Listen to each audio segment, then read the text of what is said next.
Guys, welcome back for another video of Service Reset My Car. Today I'm going to show you how I can get rid of the surface indicator of an Audi A4.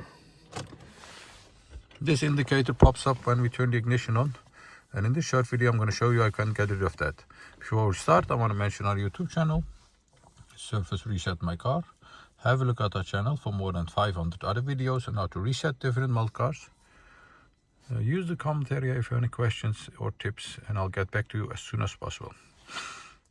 Okay, let's start. Turn the ignition off. Then we're gonna turn the ignition back on. Before we turn the ignition back on, press this indicator over here, the wrench indicator. Press and hold it. Turn back on the ignition. You'll see that this pops up. Release this and press and hold this button over here.